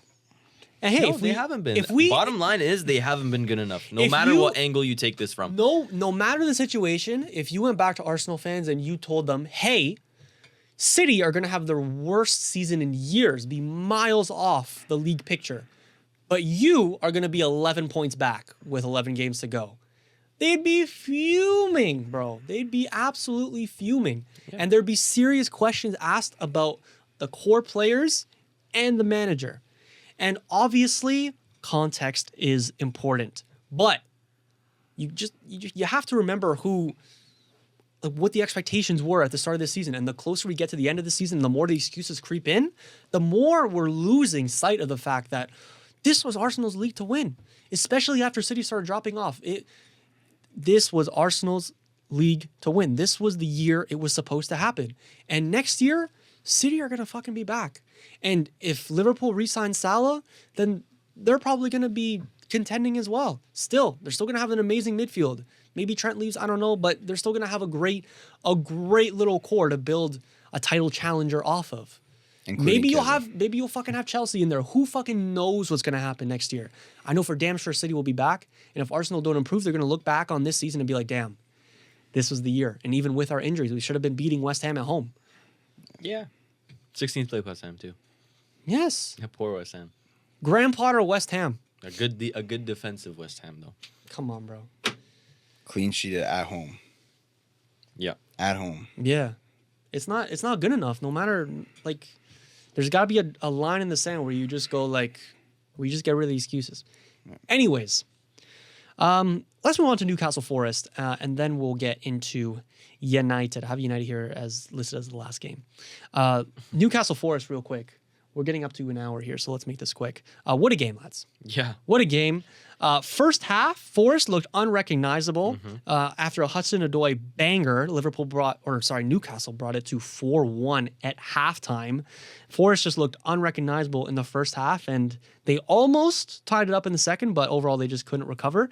They also lost to Fulham last week as well. So, boys... We're on 2 losses in a row now. Are the wheels on the Forest bus kind of falling off? Oh, come on. Like it's almost a miracle that the bus has been running for this long. I know. It's finally running out of gas, I think. I think it's just the squad management, the players to keep up this kind of form that they've been on for an entire season is very tough. Yeah. And I commend them for what they have done this season. I think it's incredible, a great achievement. We're on par with Leicester City levels from 2016. But we're not quite there. We're not quite there. The player quality is great, and I love the way this team plays under Nuno Espirito Santos, who I was calling a washed manager before the season was starting. Oh my God, you had him. I think you had him. You had him too. So let's not do all that. Never mind. But he's completely turned this Nottingham Forest team around that were flirting with relegation last season. I just think that their squad depth isn't big enough in order to keep that going. Will they reach Europe? Yes. Will they reach Champions League? That's a different question. I think, man, the Champions League race is very, very tight right now. For top 4, there's 8 teams in contention. You have Aston Villa at 8th on 42, It's Chelsea on ridiculous, 43, yeah. Bournemouth also on 43, Newcastle 44, City 44. And They're gonna Nottingham have 5 Forest spots, are on though, 47. no? They could have 5 spots this season, yeah. So I would love to see them reach Champions League because Nottingham Forest obviously are a historic European club. They've won the Champions League before. But I kind of want to say it's not going to happen. I think they'll get caught up by City, Newcastle, even Villa might get up there. Yeah, I see it. Nottingham Forest in the Champions League next year would hit like crack. Yeah. Possibilities of it, kind of falling Especially off. in the new league format where underdogs are able to shine a little more. Yeah, They could reach a cheeky round of 16 next year. That'd be Yeah. fucking could. great. It's They could. either it hits like crack or it hits like Bologna. no in between. That's true. No in between. that's good. That's Yeah, really Bologna good. this season has been, but also they've lost their coach, so it's like, Coach Xerxes, Xerxes. Calafiori. Yeah, they got rinsed. Basically, they're did. Which is they're probably poor. what Nottingham Forest probably what's going to happen to Nottingham Forest. And Bournemouth too. And Mario's gone after the season. He's Yeah. gone. What a player. Hey, I want to give the benefit of the doubt to Bournemouth or to Nottingham Forest because the last time we were saying are the wheels coming off the bus, they responded with a 7-0 win over Brighton. So let's pump the brakes on that narrative a little bit. Their next 3 games are against Arsenal at home, Ipswich at home, and City at home. How many points? Arsenal a draw is doable. Because obviously the form that Arsenal are on right now is not great. Yeah. Over under 3.5 points. You just this guy now. He's Yeah. I'm going under. You're going under? Under. So they get the Under. win against Ipswich and then Nah, draw. I'm going 1. 1 point. Damn. 1 point. I think a draw Damn. against Arsenal is doable for them. Win against Ipswich, and then is it City? Yeah. City at home. I think City beat them.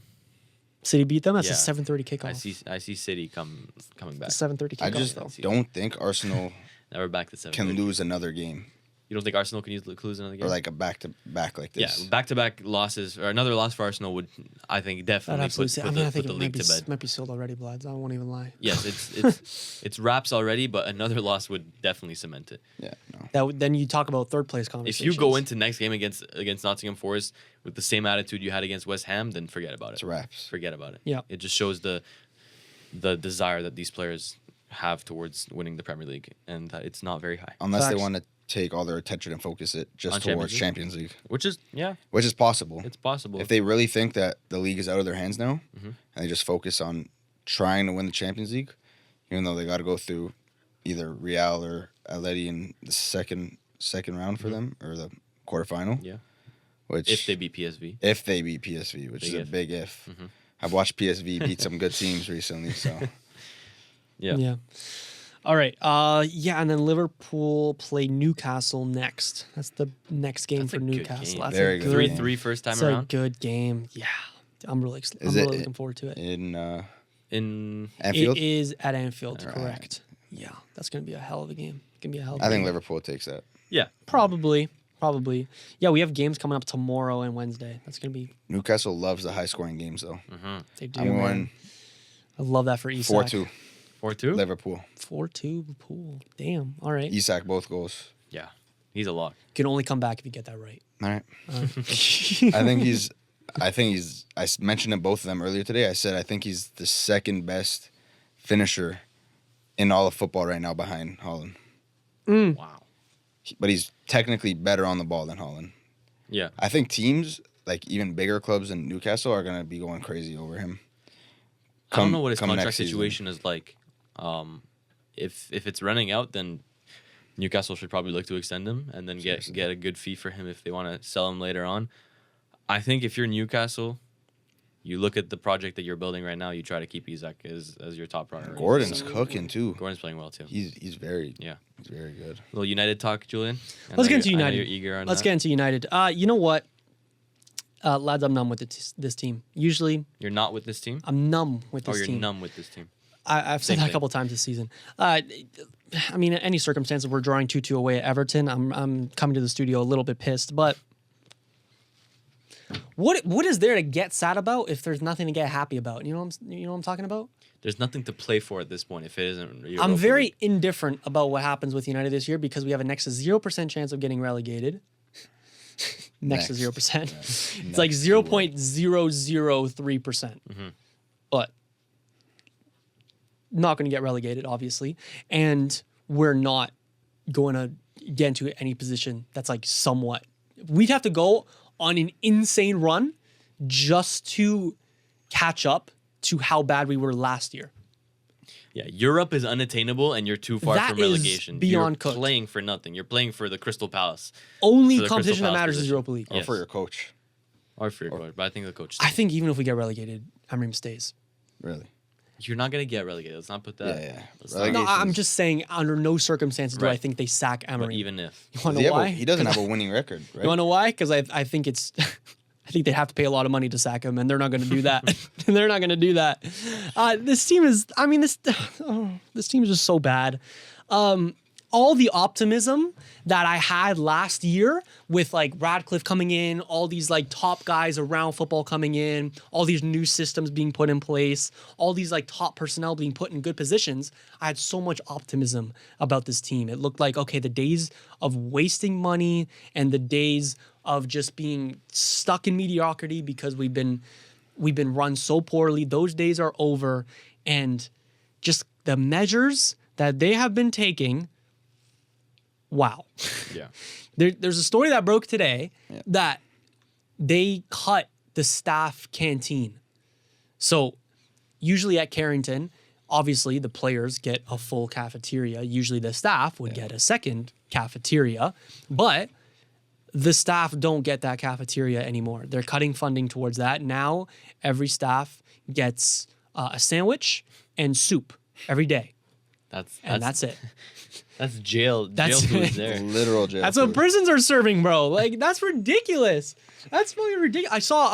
I saw a headline today because like they were also serving like fruit or something. So I saw a headline today saying Surgeon Ratcliffe trying to solve United's issues with apples. Oh my God, Jesus Christ. Oh my goodness. Yep. It's like to subsidize that, he's giving everyone like free gift cards to. It's absolutely ridiculous. You just wish Saudi came in, huh? Yes, you do. Yes, you do. Yes, you do. I think everyone does. I don't think You can't not. Yeah. Yeah. You can't be happy No, but with how looking at this what has Sir been. Jim Ratcliffe is doing right now, and all the negative impacts that it has so far, you can't be happy. The only inherent reason that Ineos was better than Qatar coming in was of the culture of the English, that Radcliffe was going to put the Manchester back in Manchester United, right? That he was going to care about the local community, and that he was going to, as a Manchester fan growing up, as we're supposed to believe, he's going to do it, and he's going to do it the right way, right? Qatar, on the other hand, this is how the first 3 days of Qatar would have gone, right? They would have bought the club, they would have cleared the debt, they would have allocated 200 mil to spend in the January transfer window last season, and I think they would have sold like a bunch of players just to replace them. Which is exactly what you wanted. Which is exactly T to T what we need. And they would have announced new stadium plans. Okay. They had that ready to go. Instead, we had Ratcliffe coming in, buying 27%. The Glazers still in ownership, let's remember, not clearing the debt. So we're still $2 billion in debt. That's why we have to take all these precautionary measures. And it's starting to reflect on the pitch. I mean, we were linked. Starting? Like Oh, it started, brother. Oh, it's been starting, yeah. But like even in January, like flirting with Napoli to sell Garnacho, that's crazy. That is fucking crazy. He's one of our best players, like balling for us, and like such a well-regarded young midfielder. United that I know and love would never even think about such an action, but that's what the club almost did. And beyond that, they're not donating to charities anymore that United usually do. And these are like funds of like ex-players. 40 grand a year they're saving through that. They sacked Sir Alex Ferguson off their board. They're firing hundreds of staff, laying off hundreds of staff, and not even giving them a good severance package. Obviously, they're not spending anything in the fucking January transfer market. They can't sell any players. They can't even they can't even pay a loan fee for like a Matisse Towell or somebody to come in. And now, days after the window closes, Amad Diallo gets injured, and now we're even thinner over there. Like now we're stuck playing with like Bruno, Xerxes, Hoyland as our front three, or Garnacho in there as well, something like that. And like we're an absolute mess on the pitch. Like Ineos have clearly just sacked off this season. They don't care about the results this season. If we win the Europa League, that's fucking fantastic, even though there's 0% chance that happens. But in the Premier League, like what the fuck is what's gonna happen? We're gonna lose an extra couple of million, like finishing lower in the table than we would have wanted. Sure, we're not gonna get Europe anyways. And fuck, man, that's been reflecting. And the players clearly don't fit Amorim's system. The Amorim clearly just doesn't fit this team with the profile of players that he has at his disposal. It's just a fucking mess. It's a fucking mess, dude. Where do you even go about starting to try to clear this mess? I have no idea. Summer 2025, just bring me there, because there is zero optimism, zero, like nothing. The most optimistic thing I have to think about this club is like, well, Patrick Dorgu looks pretty good. That's it. That's it. Serie A made. Beyond that, bro, nothing. We are fucking wank, bro. There's a guy that started a series on TikTok that he's not he's not cutting his hair until we win 5 games in a row. He's a caveman now. He's on day 140, bro. 140, what is that? That's not that long. That's a third of the year. Yeah, well, he also chose the worst time to do it. This guy saw Eric Ten Hag Terrible get year. signed. This guy saw viral potential and it fucking banged, bro. That's insane. Insane. Yeah, I mean, oh my God. It's a clown show from back to front. Like there's no cohesion, no anything, and it's actually crazy how far beyond we've crashed through what I thought was the lowest. Crazy. Yeah. We all thought that it would ramp back up once Amorim signed for United. But we knew there was gonna be trepid waters, but not to this extent. Yes, not ramp back up immediately and exponentially, but slowly get back up there. But we have to remember that managers with set systems who play a distinct style of football don't come into clubs and hit it out the park right away. Of course. Thiago Motta is a great example of that with Juve right now. He's and that was the Thiago Motta that knew he was going to Juventus, that had a full preseason, that had an impact on the transfers in the summer. So you have to obviously allow Amorim some time here. But there's been a big debate among United fans on how much of this is the player's fault and how much of this is the manager's fault.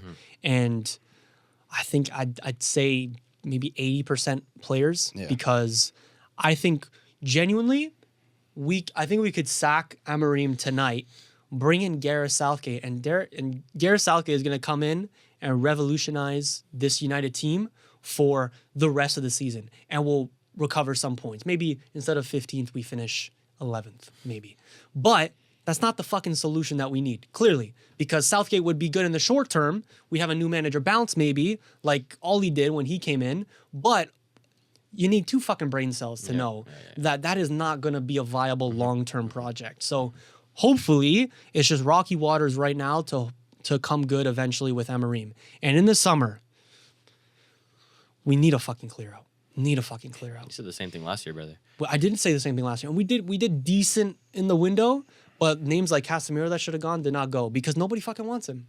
Nobody fucking wants him. We can't get rid of Casemiro soon, then Not even it's Saudi, wraps. Yeah, not even Saudi, bro. Even Saudi couldn't afford his wages. He's fallen off that much. Yeah, it's crazy. It's really bad. Yeah, and there were reports coming out last week that Casemiro doesn't want to go, and it's just, oh my fucking goodness. Oh my fucking goodness, bro. It's absolutely unreal. Like, all of these financial measures that we're taking, all of these levers that we're trying to pull, all you have to do is just find someone to take Casemiro off your hands, and you're saving 300 grand a week. 300,000 a week. 300,000 pounds. Does he start every game? No, he barely touches the field anymore. I don't think there's one player on Juve that. I don't even think there's 3 players that add up to that much. 350, and that's 300,000 pounds, bro. That's like 350, maybe 400,000 euros. Yeah. A week, brother. Turn that into USD. Yeah, Canadian. dollars. It's Ooh. even fucking crazier. Yeah. Insane. Enough about United United, bro. situation is not great. But let's be Dorgu honest. does look decent. Yep. He did for Lecce. The same way Kushanov looks like the only bright spot for City, Dorgu looks like the only bright spot for United. This is the fucking thing with them, though. Like, I can't even trust when the new signings come in and look decent because then you're thinking like, okay, we just bring in a couple of those good ones, and in a year we'll be okay. But like, I think there's like an infectious disease at United where like after a year, the new signings that looked really good and ambitious when they first came in end up looking horrible. Højlund being a good fucking example of that. You were talking about it before we went on air. Højlund last year, in part, especially in the Champions League group stages, looked like our best player at 20 years old, carrying us, scoring like 6 goals in the fucking group stages. That's amazing. Like, he looked like a hell of a striker last year. And we were like, wow, when we get a good system where we could feed him balls and really make this tick, Højlund is going to cook. But now this year, bro, he looks like a fucking shell of himself. Yeah. He looks terrible. He looks terrible. So, yeah, Lord knows if that'll ever come good. But if it doesn't come good, I won't think Højlund's a bad player. I just think we failed him. And I'm scared that we're going to fail Dorgu too. Yeah. So, That's true. yeah. Højlund has fallen off a cliff. And I'm really worried for him. Big cliff. Yeah. 2 goals in 20 starts. two goals. No assists. I don't know. And we're big Højlund defenders on this podcast. Yeah. You're a big hole in the defender. No. Even Blake had his initial like trepidations with Højlund, but like I don't know what happened last season, but there was a point where Blake fully hopped on the Højlund train, fully. And even this year, like he's been more defending him than bashing him, barely bashing him Or was whatsoever. Xerxes Yeah, defending or bashing? Xerxes. I mean, he said that comparing Højlund to Xerxes is like going from like Ibra to Yaya Sanogo. Yeah, no, that's insane. Bit of an insane comment from him. Yeah, I guess, but Anyways, yeah, let's speed through this. Some Champions League? A little bit more. Yeah, I mean, other games include Bayern 4-0 win over Frankfurt. Really hurts me to not give a dedicated section shouting out Alphonso Davies, who scored the winner against Celtic in the Champions League. So sorry it's taken this long to mention that. But yeah, beyond that, we have... Still washed, though. Davies washed. Yeah, bro, absolutely. He's still got to be a top 5 fullback. Top 5, I can probably find 5 fullbacks better than him. Besides DeMarco. It's been 5 years since the 2020 win with Bayern, and it's just been straight mediocrity ever since. I'm sorry. I think Everybody, I see a lot of Canadians hyping him up a little bit too much. You have to look at the facts and what is in front of you. When he's on the ball, he doesn't look very composed most of the time. Give me 5 fullbacks or better. DiMarco, Nuno Mendes, Theo Hernandez.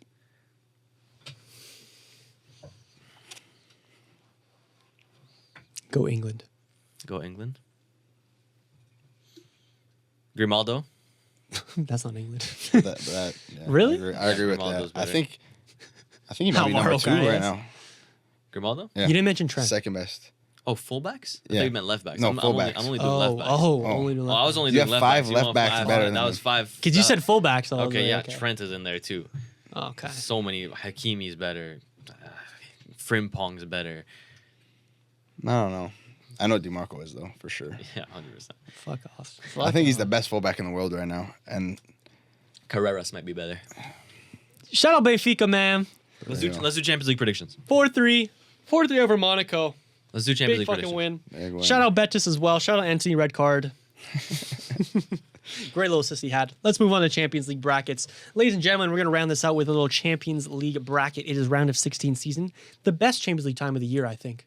Absolutely. Yeah. Come on. Yeah.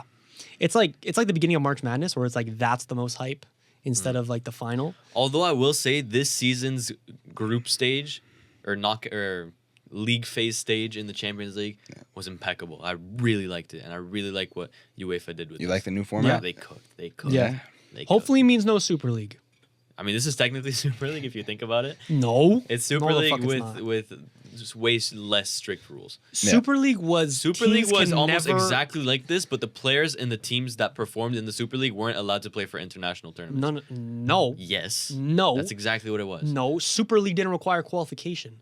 Oh yeah. Also Super that. League Oh, was a yes. fucking closed league, brother. Yes, closed league. Yes, but I mean the formats without the closed league part and the players not being able This to is pretty play much for- what it would have been. This is almost exactly what it would have been. Except Super League probably would have toured the world. You would have had Yes. You would have had PSV Juve in like New York. Yeah, that would have been stupid. That would have been terrible. I'm saying format wise. Yeah, we'll Yeah, have to yeah. watch that. Format wise, it's not too far off, I don't think. But I digress. Let's move on to Champions League predictions, ladies and gentlemen. I'm going to go through the round of 16 first, and you just give me your winner, okay? Oh, we're doing like that. I mean, if you want to go one by I one, was thinking we all just go through our entire tournaments one by one. you go you lead us off then, Antoine. You want me to lead you guys off? Yeah, you go right ahead then. All right. The first game is PSG Liverpool. Oof. I think although PSG have been on incredible form as of late, in 2 legs, I don't think it's possible to beat the team that is probably the most in form in the world this season.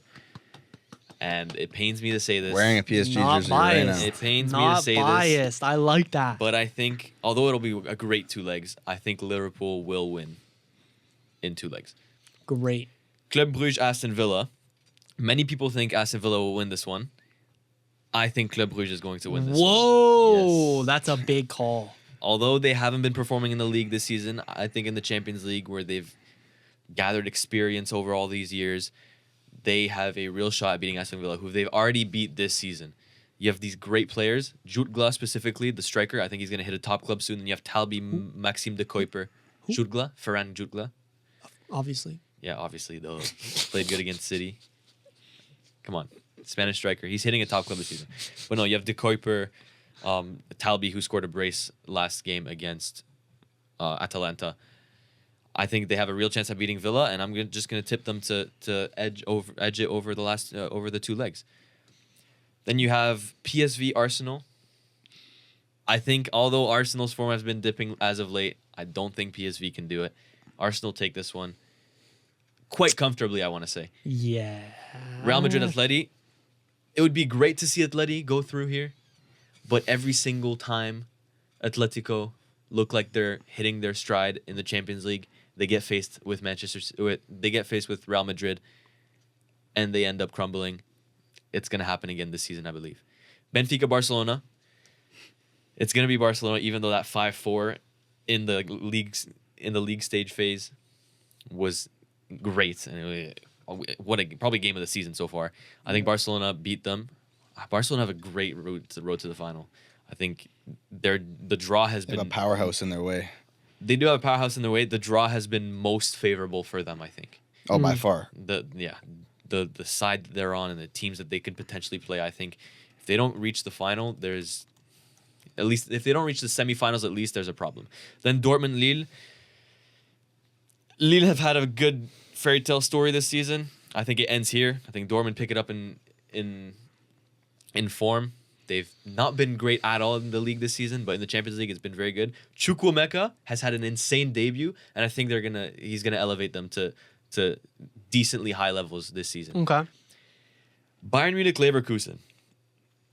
I think Leverkusen takes this one. Damn. 2 weeks ago, they played each other, and Bayern were lucky to not concede at least 3 goals. It was a dominant performance from Leverkusen, and Bayern were very lucky to hang on. I think over 2 legs, Leverkusen do the job. Final to Inter. I think this one's pretty clear. It's going to be Inter. This leads me to the quarterfinals. Liverpool, Bruges. Easily for Liverpool. I think Bruges' story ends here. Yeah. Arsenal, Real Madrid. Again, I don't see Real Madrid slowing down here. I think they beat Arsenal, who are regressing in form. Barcelona, Dortmund. It's going to be Barcelona. And then Inter, Leverkusen. I have Inter narrowly beating Leverkusen. It's going to be a great midfield battle if this happens. That's not narrowly beating them. Comfortably beating them. I don't know about comfortably. Comfortably. But the midfield battle, if this game happens, the midfield battle I'm going to be so interested in, because Barella, Zielinski, Çalhanoğlu, Mkhitaryan, all that depth on Inter, and then you have Bayer Leverkusen's depth with Xhaka, Frimpong and Grimaldo, who technically play as midfielders. Yeah. It's going to be Wirtz. great. Florian Wirtz as well, yeah. But Inter win that one. In the semifinals, Real Madrid, Liverpool seems like the final before the two most informed teams two of the most informed teams this season. Yeah. I think Real Madrid win. In the Champions League, you just can't write them off. Yeah. Never. And then Barcelona, Inter. Did that game happen this season so far? Yeah or no? No. No, they Nope. played Atalanta. Barcelona. Right. Barcelona, Inter, the team that scores the most goals this season against the team that concedes the least amount of goals. I think Inter takes this one. That's what I like to hear. And I see That's what I Inter like to in the hear. final against Real Madrid. Wow, dude. Although an El Clasico final would be fucking amazing. It would be. Insane. And then finally, Real Madrid get it done, get their 16th. Mbappe lifts his first Champions League trophy. I do not see another alternative. Will you cry? Will you be happy? I'll be happy. I don't think I'll cry. I'll be happy though. Crying's a little crazy, but Now it's gonna be yours. so, all right. So we're gonna start at the top of the bracket with PSV Arsenal. I think they destroy them actually. You destroy them? I think they kill them. 5-0 aggregate. Okay. Jesus Christ. After watching 2 games with Juve playing PSV, I don't think PSV has any near no star power that Arsenal has. They're not gonna be able to score 1 goal on that defense. Not 1 goal. Okay. And if Juve played Arsenal, we probably also would have lost 7-0 on aggregate. So the second game, I'm Real Madrid versus Atletico. I think Real wins this. I think it's gonna be a close game, or a close 2 games. But I think they're just too good to not beat Atletico in the Champions League. Yeah. And then going to PSG Liverpool. I think PSG is the most informed team right now. And I think they are going to beat Liverpool. I don't think it's going to even be close. I'm going 4-1 on aggregate. Oh my god. Whoa. 4-1. PSG. Insane. Varadona, 3 goal contributions at least of the 4. There's no This is fucking just way. deluded. There's And, absolutely no way. If it happens, I'll be ecstatic. Of course you will. It's going to, in Paris, I said this already. In Paris, it's going to be 3-0 PSG win. Mm-hmm. And then they go to Liverpool, 1-1 draw. Okay. Dude, winner of that tie, basically a ticket to the semis. Yeah. Sure. With a little road bump on the way. Yeah. I don't. In the Champions League, I can't write any team off. Lads. No. Yeah, no. Continue. Then I have Villa to beat Bruges, which, even though Bruges walked into Atalanta and kind of dismantled them, they looked really good. But I do not think that they're at the level that Villa is, and I think Villa is going to comfortably beat Bruges. And then heading to Benfica, Barcelona, I wish I could say Benfica, because I kind of like their squad. They have like low-key, like a sleeper squad. Mm-hmm. I think they could, maybe in Portugal, they could pull out a draw maybe. Yeah. But then I think once it goes back to Spain, it's over for them, and Barcelona takes that. And then Dortmund versus Lille. I think Dortmund's been getting super lucky in the Champions League. Their form has been absolutely horrendous in their league and in the Bundesliga, and I think Lille takes this one. Close, but I think they do beat Dortmund, who's been absolutely terrible in the league. Would love that. Yeah, as a French soccer fan. And then Bayern Munich versus Bayern Leverkusen. I also have Leverkusen beat Munich, and I think this is because Bayern Munich does not score enough. They actually just don't score enough. I think Harry Kane has like a crazy amount of goals, which doesn't make sense because every time I look at their games, it's 1-0, 2-0, 3-0 loss to Feyenoord. Like they don't score enough to beat Leverkusen, who's gonna score at least 4 goals on them. Wow. At least 4. 4 is. It's gonna be 2-1, 2-1, 2-1, or 2-1, 2-2. Okay. But yeah, then we're getting to Inter Feyenoord. It's not even close. Inter wipes Feyenoord.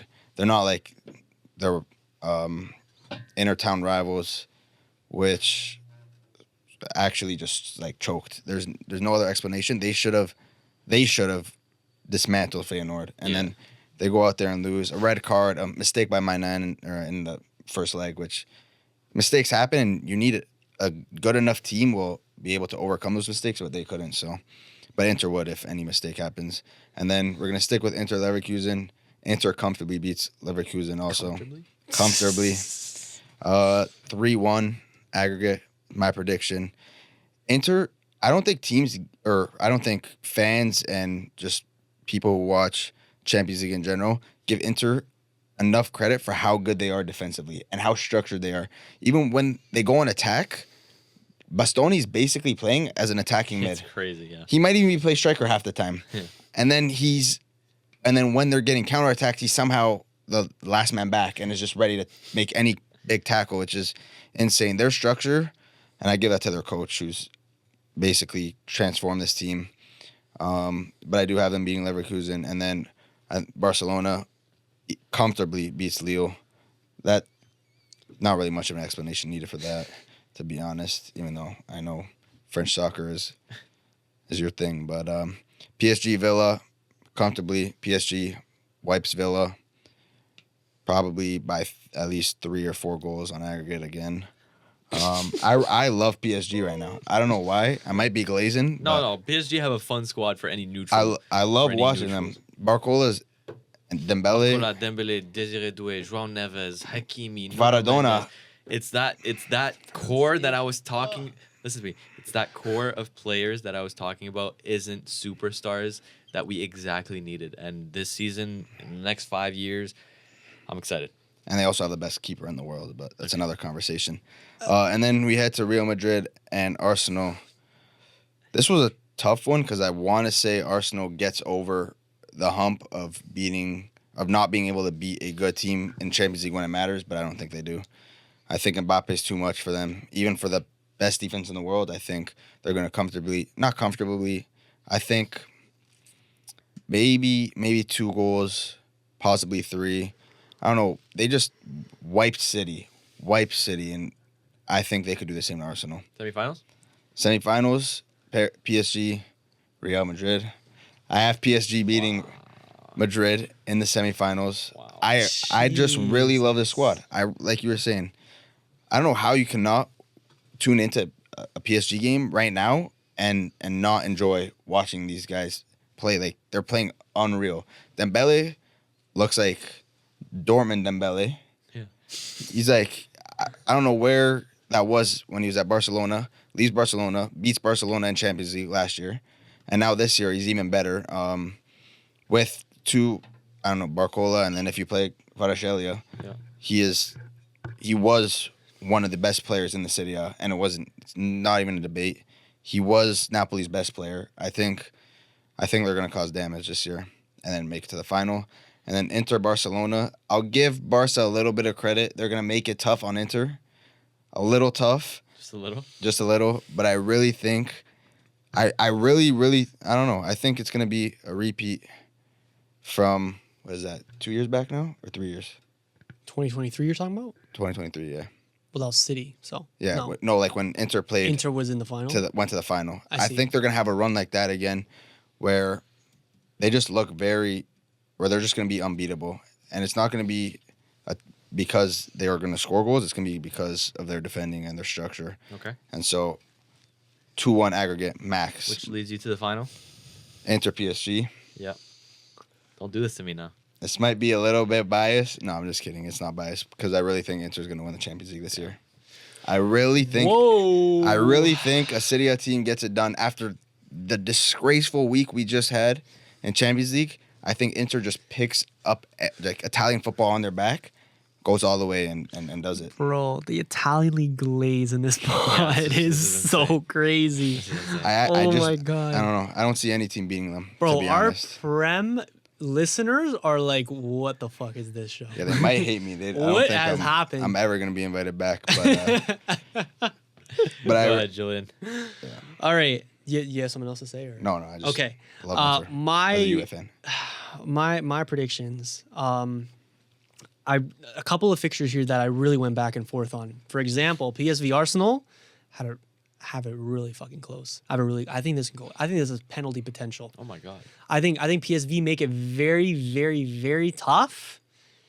And I thought I was just on a theme of hating Arsenal this episode, so I just put PSV through. Oh my God. PSV is going to the quarterfinals. Next, Real Madrid versus Atleti. It's Real Madrid versus Atleti in the Champions League. There's only one way that can go. I would love to see Griezmann and co. like finally overcome Real Madrid in the Champions League. I would love to have that. If Arsenal and Atleti make the quarterfinals against each other, that's going to be an all-time tie. Yeah. I have the complete opposite happening. I have PSV versus Real Madrid.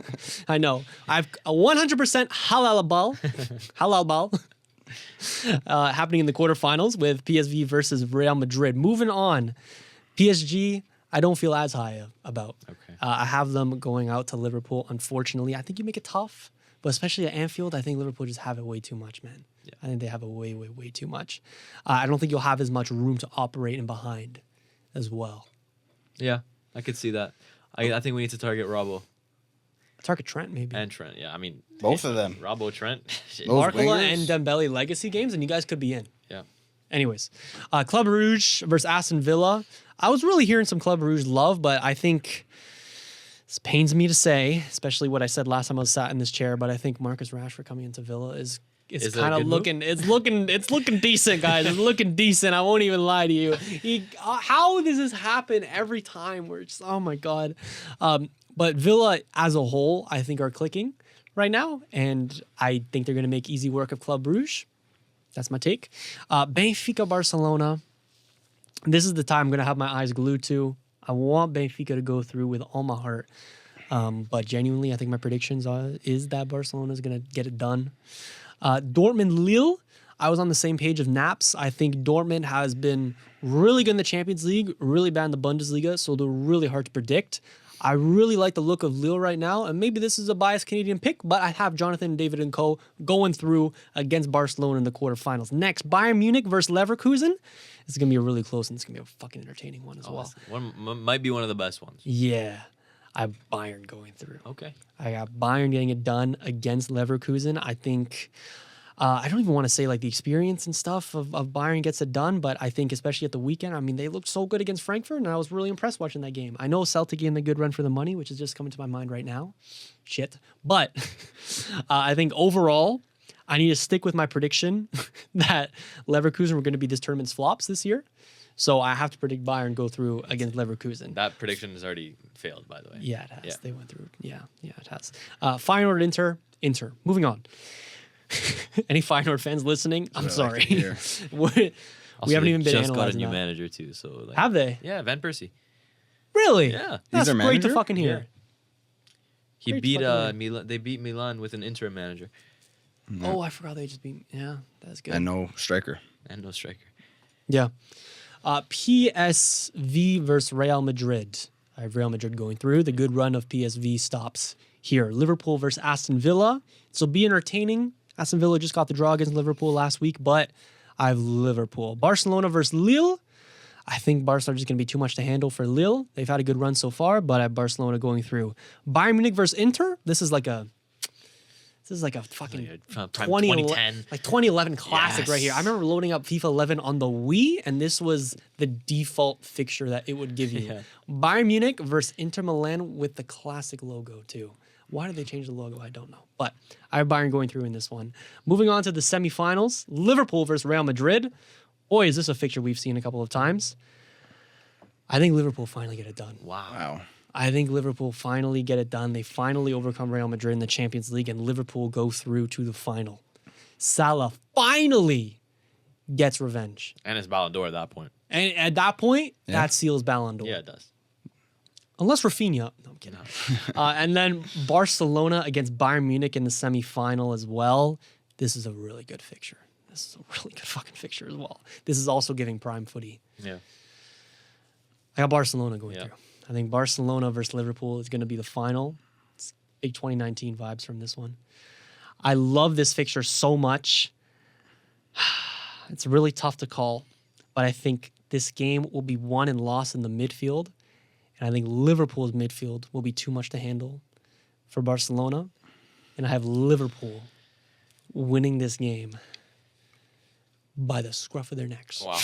And winning the Champions League. And If they win the Carabao if they win the Carabao Cup, they can win a treble, not the treble. Was that my prediction A at treble? the beginning of the year? Was it? I think it was. Bold prediction: Liverpool win a treble Yeah. or the treble. The treble. Whatever. No. Very Okay, different. bro, I said the treble. Very but- different. Okay, fine. Very a treble, different. but that still counts. I don't care. United won a If they win treble. 3 trophies United this won season, a treble under including the Mourinho. most and the best trophy and the second best trophy that they could win, It's still great. it's a treble. But it's not- I don't- my prediction counts. I don't not- care. The treble. Okay, whatever. Let's wrap this up. Let's wrap this up with a little bit of FPL roundup Oh too. my goodness, forgot about that. I know. Go ahead. Lads, we're at 100 minutes. I did feel bad for record for a Blake. couple minutes before we actually started recording, but after that, Blake, you don't have to make feel any so cuts. bad for Don't even Blake. worry. Let's do FPL roundup right now. Do you want to pull it up, Antoine? Because I have to I admit, will pull I it up. have it pulled up here, but I love your commentary walking us through it. Okay. And I love my little side comments that I Okay, insert. sure. All right, go ahead. All right, so this week in FPL, in the 6YB Year 2 League, Show naps. Show naps. wow. see this. Wow. We have Big some differentials We here. have some stinkers. Shia Badiashile at 4th again, aka Blake. Verbruggen in net for 6 points. Then Trent Alexander-Arnold and Mo Salah captain deliver most of his points. The manager of Shia Badiashile brings in Nwaneri before his stinker against West Ham. Interesting. Chris Wood for 5 points with an assist. Joao Pedro on the bench with a brace for 12 points. And Mark Flecken for Terrible. 7 points, although it doesn't really Terrible. matter because he had Verbruggen. Finishes the week on 57 points, a game week rank of That's his average. That's his 7,300,000. average. And His his average. overall rank plummeting to 5,400,000. Jesus Third place Christ. this week. Assistant manager Chip played for Mr. Bro, remember how I told you last time we were here that squad value was in like 97 million? Yeah. Terrible. Down to 96. Oh my god. Wow. How does he let that happen? Gotta be Insane. questioning the manager. Yes, Gotta man. be questioning the manager. Blake out. Blake out is The Blake out movement is really picking Yeah, up steam yeah. now. I think the fans have had See the enough. hashtag on Twitter? I think third trending. Really? I think so. Wow. Yeah, and it's that's crazy. crazy because we've had a lot of good footballing stories this week, but the fact that this is such a big story, that Talibus out is trending this much, Yeah. unreal. Yeah. Unreal Poor to see Blake, trending. man. He really has to pick It's it almost up. so bad it's good. I mean, I'm certainly entertained by it. 50, and I will be 57 entertained by it. 57 points, 15 points behind Miles, and that has to be third place over. I think that's the relegation fight done. He's I think, 150 points back. Yeah, I think this seals relegation for How bad Shibari is Yashida. 150 points back? It's like in 1 week you can maybe gain 10 points on your on Gaining 10 points gaining is 10 like points gaining like 10 good. points on somebody is a really good week. Yeah. It's And raps. he has to It have is. that. It is raps. Yeah, he needs to have he needs to make 14 points basically every single week from now. Yeah. So it might be over. That's crazy. Mr. No More Mr. Rice Guy, aka Miles, with the assistant manager played this week, brought in Mikel Arteta for 0 points.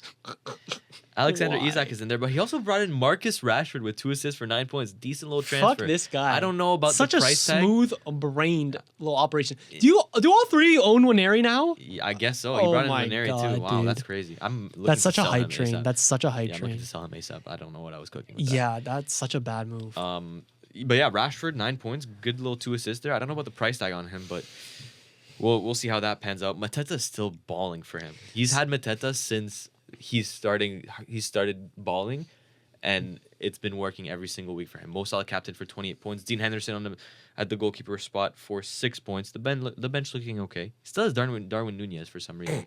I don't know what he's cooking with that. But then we have Roll of the Dice, aka Julian, this week with 84 points. That's week for me. considered good. It's bad good week score. for me. It's Bad week? okay, but I lost on you, so That's I'm not 30 more happy. points than Blake. 30 more points than Blake, 22 Damn, points above the average. Trent Alexander-Arnold for 6 points. Isak and Joao Pedro in there, huh? Joao Pedro on there for 12 Southampton, points. baby. Southampton. Yeah, Mo Salah, 28-point captain. If you didn't captain Salah this week, what are you doing? If you don't have him on auto captain, seriously. I mean, it was between what's him going and on? Isaac. They basically did the same Yeah, they thing. did the same thing. Would have produced the same, around the same. Yeah. Unai Emery on the assistant manager for 8 points. Thoughts on Yeah. that? You know what? 8 points for an assistant manager is really good. The reason I'm not happy is because there was a certain other move that another manager made that really costed me this week. It would have gotten me an extra 12 points, and I'm not feeling good. I also brought in Emi Martinez. I don't know how I'm feeling. I'm taking I have a certain chip strategy that I'm starting to follow. Yeah. So you're going to see the moves in the next couple of weeks start to reflect that. But the fans may see a turbulent time in the next little bit, especially leaving Gordon in instead of bringing in Burmo. But I implore the fans to stick through this tough time. It is the grass is greener on the other side. We just have to wait, give it some patience, and we're going to do our best. Overall rank of 726,000. How does the manager feel about that? He's climbing. It's been like 3 or 4 green arrows in a row. Before that, he had like 6 red arrows in a row. So it's improvements. The assistant manager now goes off, which is less points for me, but more money in the bank. Okay. So there's going to be some big moves happening, and there's a few names that I'm looking at that's a little bit on the chopping block. I won't lie to you. Yeah. Yeah. So yeah, the less said about it, the better. Let's just glaze you for a little bit, Antoine. You Go can ahead. glaze me, I think. Go ahead. You go over my team. First place in the league this week was Mr. McElwani and Cheese with a staggering 98 points on the game week. That is. Can I just say, that manager almost went for 3 100-plus point weeks in a row, which is unheard of. Which is unheard of. Unheard of. He unfortunately fell short, but it's okay. 41 more points than Blake, 26 more points than Miles, and 14 more points than me. This is why he's first in the league. This is why he's now creeping into the top 100K overall Yep. on the planet. Uh-huh. I feel like I should bow to you at this point. But anyways, Isak and Burmo, Salah delivering. Outside of that, just a little clean sheet here, a clean sheet there, nothing much. The big hitter for you was on the sidelines because you brought in Oliver Glasner this did. week as your assistant manager, and he went off for 20 points. I want to kill myself. Yeah, it was a tough move. The scouting team was looking at which assistant manager to go for. There was a couple prospects in there, namely David Moyes against Manchester United, but he kind of backed off on that because of the uncertainty that fixture was bringing. But so they settled on Oliver Glasner, and what a choice that was. I was debating it too. No, I was you debating weren't. it too. No, you weren't. I was debating it too. You want to know what's funny? I tuned into FPL Harry's live stream without any of my transfers done at like 30 minutes before the deadline. And he reads the chat. It goes, which manager do I bring in this week? I quote, he says, I personally am not playing the manager chip, but if I was, I'd bring in Glasner. Got off the app, brought Glasner in. And then the rest is history. You want to know the craziest thing? What? You were on that same stream? I was on that same stream. I was on that same goddamn stream because that fraud said that if he was activating it this week that he would put it on Glasner, but he would not spend a transfer on moving off of Emery. I didn't do that. I got off the app too quick. I didn't hear that part. This game's fucking bullshit, man. This game's fucking bullshit. It looks like mine and Blake's comebacks are dead in the water, but I guess the scene's not over. Again, to the fans out there, there is a chip strategy that I'm following that we're going to have to be a little bit patient with. And if it turns out well, I might have to retire on top because it would be an unreal comeback. Let's wrap this pod up, boys. All right. You're betting this week? How'd it go? Good, bad? All right. Marmouche could have saved the whole week, but He didn't it want to is get a what shot on it is. target. Huh? Not one shot on target in the Champions League. Not We're one. trying to build out the 6YB FPL league next year. Yeah, So we're gonna need you to join. I'm in there. Yeah? I will be in You, there. Aaron, my brother, your brother. Maybe Blake will be relegated, so he might not even join at this I point. think Blake but, might have retired at that point. Yeah. Relegation. FPO. Let's wrap this pod up, boys. All right, this has been a long but a very, very entertaining podcast. I kind of breaking the fourth wall a little bit, we had to extend our time in here a lot because we had lots of technical difficulties. You might have noticed that the camera's here in every corner of the room weren't put to use this time. That's usually our second angle going, but we couldn't use it today because the wires didn't want to wire, I guess. Like that's about it pretty much. Yeah. That was like an hour and a half of fiddling around with tech. But anyways, we still get it done because we still love these pods. And yeah, big shout out to you boys. Especially shout out to you. No, How'd you like it? guys. I loved it actually. It's cool. Yeah? I like it. Yeah. You liked it? I like Good. it. I like right. sharing some Serie A glaze or knowledge, whatever you want to call it. There you but go. You'll see your face on TikTok in a couple of days, I'm sure. With that Inter final, the Inter Yikes. Those ones going out soon, All for right. sure. Yeah. Anyways, guys, thank you again for listening to the 6-Yard Box podcast. Thank you for sticking through if you've made it to the end. Be sure to like the video on YouTube. Subscribe to us if you have not already. Give us a 5-star rating on either Apple Podcasts or Spotify, wherever you're listening. And of course, enjoy the footy that you have over this next week, and we will catch you all here next week. Give us the goodbye, Antoine. We out. See ya.